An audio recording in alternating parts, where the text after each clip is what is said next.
What if the only reason to make unique content was to show a truly unique story?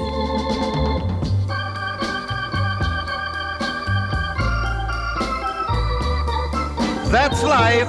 That's life. That's what all the people say. In the last 2 years, I spent almost all of my working life inside the worlds of some of the most recognized founders and personal brands operating online right now.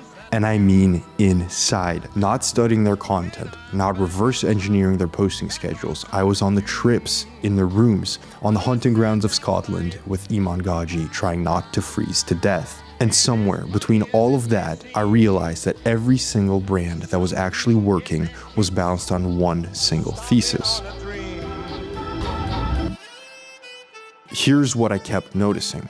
Every founder whose personal brand was genuinely cutting through, Iman, Daniel Dalen, Fred at Cernucci, Blake Roca, they were all meticulous about the basics. Consistent posting, strong visual identity, clear point of view, none of that was negotiable. None of them were skipping fundamentals and winning anyway. But here's the thing about the basics. The basics are table stakes now.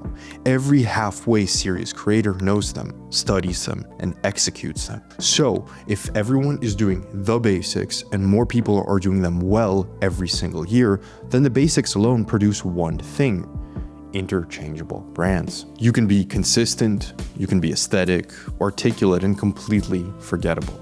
Because if the only thing separating you is execution quality, you're in a race that someone with more resources will eventually win and beat you out on. The brands that were actually impossible to replicate weren't winning on execution alone. They weren't winning on investments or resources.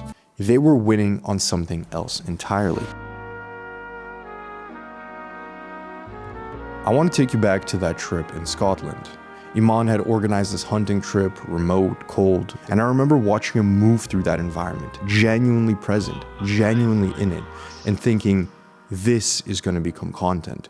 Not because he was performing it, because he was actually living in it. He was in the moment entirely and encapsulated by it. And that content, whenever it came out, would be completely impossible to reproduce. Not because of the production quality, not because of the editing, but because it was a real document of a real life being lived by a specific human being in a specific moment that will never exist again. You cannot script that. You cannot reverse engineer it. You cannot hire a content team to manufacture it either. And I started looking back at every brand in the world through the same lens, and the pattern became undeniable. Daniel Dalen's content hits different, not because of his camera or his editing. It's because you're watching someone genuinely wrestling with building something real, and that texture of authentic struggle is irreducible. Fred at Cernucci, he's a client of ours and someone I've worked with alongside closely. And the reason his brand works is because Cernucci is his actual life. The jewelry isn't just a product he sells, the clothing and the fashion brand. It's a world he inhabits. And when that comes through the content,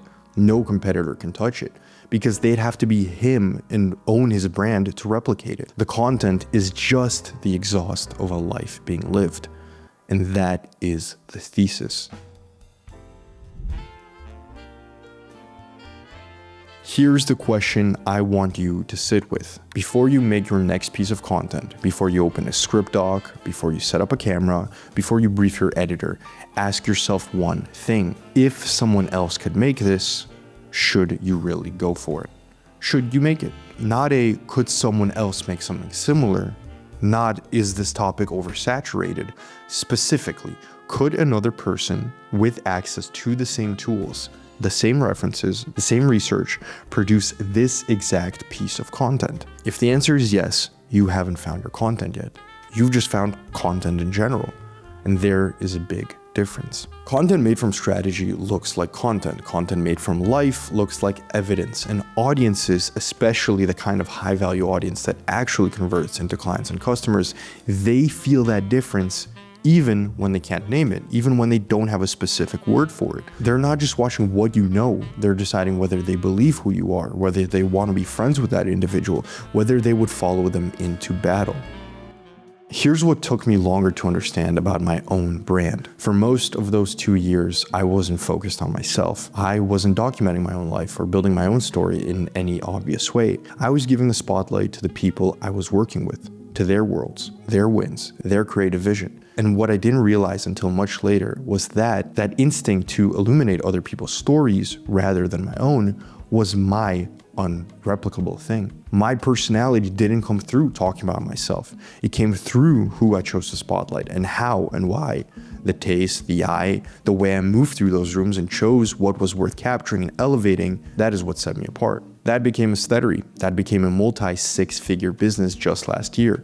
Not because I followed a content framework, because I was genuinely living something that no one else was living and doing work that no one else was doing. And the content was just the honest document of that. Which means the question isn't just, what should I make? It's, what am I actually living that's worth documenting?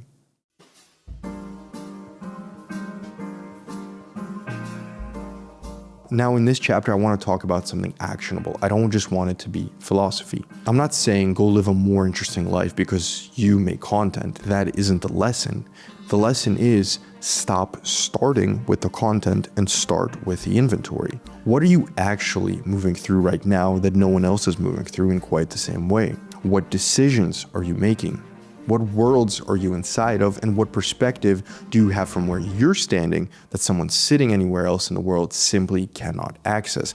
That is what makes the story truly unique and what separates you from the POV angles for the editing. The best personal brands I've spent time with all operate from this instinct completely naturally, even if they've never articulated it this way. They're not asking, what should I post this week? They're living something, and the content is just how they share it. And the basics, the consistency, the identity, the craft, those exist to make sure when the real thing shows up, it lands properly, it gets the views, it gets the attention. Get the frame right, then make sure there's actually a painting.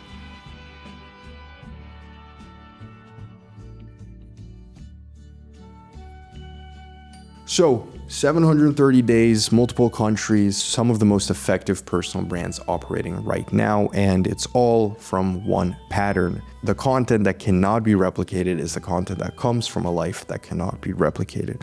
So, before your next post, I challenge you to ask yourself this question. If someone else could make this, should you? If the answer makes you uncomfortable, that's great. That's where the real work starts. If you want help figuring out what your unreplicable thing is, how to build a brand around it, that's exactly what we do at Steadery. The link is below. We work with a very small number of people at a time, and we're selective about who we take on because the work only works when the foundation is genuinely worth building on. Thank you for 20,000 subscribers, and I'll see you in the next one.